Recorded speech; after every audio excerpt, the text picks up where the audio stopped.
میرے محبوب کا شہر مدینہ. ایک آدمی، ایک صحابی جہاد کو نکلے، اپنی بیوی سے کہنے لگے میں جا رہا ہوں، میری اجازت کے بغیر گھر سے نہ نکلنا. اور حدیث میں موجود ہے، امام ذہبی حدیث لائے ہیں، فرمایا قیامت کے دن اس کے پیر گلے سے لپٹے ہوں گے، اس کے پیروں کو گلے سے باندھ دیا جائے گا. یہ کون عورت ہے؟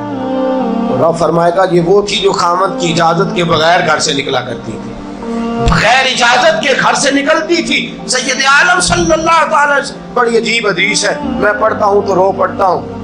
حضور حضرت فاطمہ کو لینے گئے، شادی کے تیسرے دن حضور لینے گئے. میرے محبوب نے آزمانے کے لیے کہا فاطمہ چلے، فاطمہ چلے. یوں ہاتھ باندھ دیے، عرض کی سونیا باپ بھی ہیں آپ، نبی بھی ہیں. میری جرت نے انکار کی، لیکن ابا جی آپ کی زبان سے سنا ہے شوہر کی بغیر اجازت نکلنا نہیں. اگر اجازت دے تو علی کا انتظار کر لو. عزت والے رسول کی عزت والی بیٹی نے جب کہا نا سونیا اجازت دوں دیں تو انتظار کر لو، کریم رسول کی آنکھوں میں آنسو آئے. فاطمہ کہتی ہے میرا کچا گھر اور میرے رسول پاک نے اپنی طامت کو سمیٹا، اور سمیٹ کر نبی کریم علیہ السلام کچی زمین پر دیوار سے ٹیک لگا کے بیٹھے. آج عجیب ہے، جناب علی بھی دیر سے آئے، پہنچے، حضور کو بیٹھے دیکھا، یوں نظر اٹھی. حضرت علی سے میرے مصطفیٰ نے پوچھا، حضرت علی سے مدینے کے محبوب نے پوچھا کہ علی کر تو اجازت دے تو بیٹی کو لے جاؤں. حضرت علی پھوٹ پھوٹ کے روئے، میرا روپ بھی نہیں تے میرا رنگ بھی نہیں تے مینوں یار منان دا ٹنگ بھی نہیں. تو امیر حرم، میں غریب بے نوا، تو کجا من کجا. سونیا علی جتنی بھی عزت ہے تیرے قدموں کی برکت سے ہے. حضور میں اجازت دوں؟ فرمایا فاطمہ کو میں نے سکھایا ہے. اور فاطمہ کہتی ہے جب تک علی نہیں آئیں گے میں جاؤں گی نہیں. حضرت علی رضی اللہ تعالیٰ عنہ بولے، کہنے لگے یا رسول اللہ دعا کیجئے گا اللہ فاطمہ کے ان اعمال کی برکت سے مجھے قیامت میں بھی بہتر صلہ عطا فرمائے. دوستو، رسول کریم صلی اللہ تعالی علیہ وسلم کا شہر مدینہ، ایک عورت خامد پابند کر گیا کہ میں جہاد کو جا رہا ہوں، میرے پیچھے سے گھر سے نہ نکلنا، گھر سے نہ نکلنا. امام غزالی نے مکاشفۃ القلوب میں لکھا گھر سے نہ نکلنا. بیوی کو پابند کر گیا. 4 گلیاں چھوڑ کے اس کا باپ رہتا ہے، عورت کا پیغام آیا تیرا باپ بیمار ہے. جو بیٹی کو باپ سے محبت ہوتی ہے کوئی پیمانہ ہی نہیں کہ کوئی ناپ سکے، کوئی ترازو نہیں کہ کوئی تول سکے. بیٹی باپ کے سینے پہ چڑھتی ہے تو لگتا ہے اللہ نے ساری رحمتیں اڈیل دی ہیں، سارا کرم آ گیا ہے. بیٹی کو دیکھ کے تھکاوٹیں اترتی ہیں. بیٹی ایک ایسا رشتہ ہے کہ باپ جڑا رہتا ہے بیٹی سے. بیٹی کو پیغام آیا کہ تیرا باپ بیمار ہے. بیٹی کہنے لگی میں نہیں جاؤں گی، میرا خامد پابند کر گیا ہے. خامد نے اس لیے پابند کیا ہے کہ مصطفیٰ نے مجھے پابند کیا تھا بغیر اجازت نہ جانا. ٹیلی فون ہے کوئی نہیں خامد کو کر لوں، خبر مجھے کوئی نہیں وہ کس میدان میں جہاد کر. جاؤ میرے مصطفیٰ سے پوچھوں جاؤں کہ نہ جاؤں. توجہ ہے، باپ بیمار ہے، باپ پوچھو جاؤں کہ نہ جاؤں. رسول پاک نے فرمایا اس سے کہو خامد کی اطاعت کرے گی تو اللہ بہتری جزا عطا فرمائے گا. باپ بیمار ہے، خامد کی اطاعت کرے گی تو جزا بہتر ملے گی. 2 دن کے بعد پھر پتا چلا باپ زیادہ بیمار ہو گیا. دوستو کڑی بات، حضور جاؤں کہ نہ؟ فرمایا خامد کی اطاعت کرے گی تو بہتر جزا ملے گی. 4 دن گزرے، بیٹی کو پیغام آیا کہ تیرا باپ انتقال کر گیا. بیٹی پردیس میں ہو تو کہتی ہے میرے زیور بیچ دو، مجھے لے جاؤ پاکستان میں. جاتی دفعہ اپنے باپ کا مکھڑا دیکھنا چاہتی ہوں، لیکن باپ انتقال کر گیا. رسول کریم کی بارگاہ میں بیٹی نے پیغام بھیجا کہ سونیا کیا کروں، انتقال کر گیا میرا باپ، سایہ اٹھ گیا، حکم کیا ہے؟ مدینے کے چاند کے وہی جملے خامن کی اطاعت کرے گی تو اللہ بہتر جزا دے گا۔ دوستو یہ ہیں میرے رسول کے ماننے والی عورتیں۔ بیٹیوں دیکھو شوہر کی اطاعت کسے کہتے ہیں۔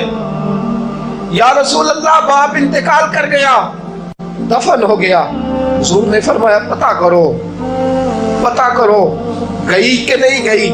صحابہ لوٹے، سونیا قربان جائیں تیرے نظام پر، آقا قربان جائیں تیرے فرمان پر۔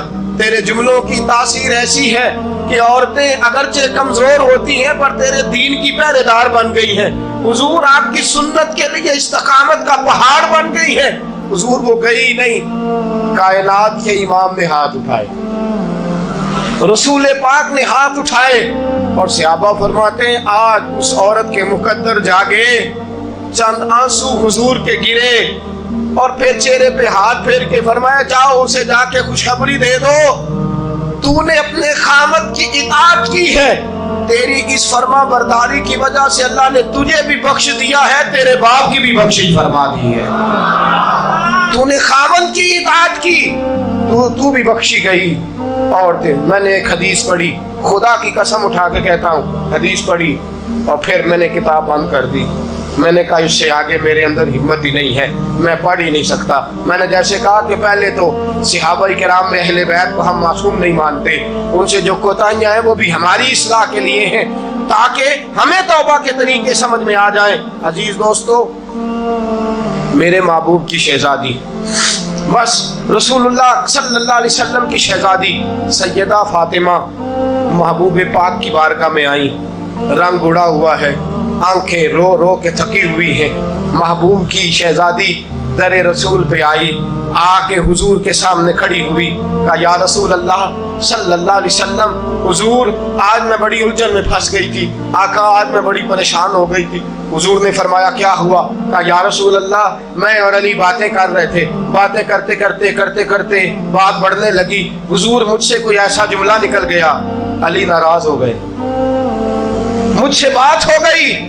دوستو درۃ الناصحین میں صاحب درۃ الناصحین لکھتے ہیں، کہا علی ناراض ہو گئے۔ سیدہ فاطمہ فرماتی ہیں میں نے 70 چکر لگائے علی کے کمرے کے۔ کتنے؟ بیٹیوں خامن کی اطاعت میں تمہاری جنت ہے، اور ماں باپ بھی ذرا خیال کریں، مائیں بھی ذرا خیال کریں۔ میرے رسول پاک نے فرمایا جو کسی عورت کو اس کے خامن کے خلاف بھڑکاتا ہے، جو کسی عورت کو اس کے خامن کے خلاف بھڑکاتا ہے، اللہ اسے جنت کی خوشبو بھی عطا نہیں کرے گا۔ چاہے اماں ہی مشورے دے رہی ہو، چاہے کوئی مشورہ دے رہا ہو، خامن کے خلاف جو بھڑکاتا ہے۔ سید عالم صلی اللہ علیہ وسلم کی صاحبزادی کہتی ہے میں نے 70 چکر لگائے، سونیا میں نے علی کو راضی کیا، حضور علی راضی ہوئے ہیں تو خبر دینے آئی ہوں۔ بس اس سے زیادہ بڑی بات اور نہیں مل سکتی۔ دل کے کان کھولنا، ذرا جاگنا، ذرا اٹھنا، ذرا ٹیک چھوڑنا، ذرا غور کرنا، یہ کیا جملے بول دیے میرے رسول نے۔ حضور نے فرمایا فاطمہ، یہ وہ فاطمہ ہے کہ جو جنتی عورتوں کی سردار ہے، یہ وہ فاطمہ ہے جن کا دوپٹہ اگر کبھی واضح ہو جائے تو سورج منہ چھپا کے نکل جائے، یہ وہ فاطمہ ہے کہ صبح قیامت آواز آئے گی نبیوں ولیوں غوثوں کتبوں ابدالو، گردنیں جھکا لو، نظریں بند کر لو، محمد کی بیٹی فاطمہ کی سواری گزرنے والی ہے۔ الفاطمہ تو بدعۃ منی، الفاطمہ تو سیدۃ النساء اہل الجنہ۔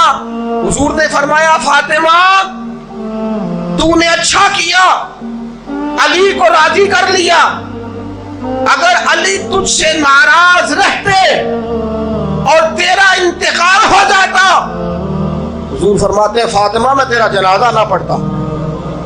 فرمایا میں اس سے بڑی بات کہاں سے لاؤ گے، اس سے بڑا فکرہ کہاں سے لاؤ گے؟ فرمایا فاطمہ میں تیرا جنازہ نہ پڑھتا اس لیے کہ تو مولا کائنات کی بیوی ہے، اگر تجھ سے علی ناراض رہتے۔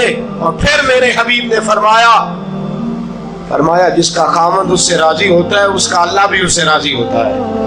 پھر اپنی بیٹی کو فرمایا بیٹی یاد رکھ، کوئی عورت اتنی نمازیں پڑھے جتنی حضرت عیسیٰ کی والدہ مریم نے پڑھی تھی، اتنا قرآن پڑھے جتنا جناب مریم نے پڑھا تھا، اتنا قرآن پڑھے جتنا حضرت مریم نے پڑھا تھا، لیکن پھر بھی اپنے شوہر کی نافرمانی کرے۔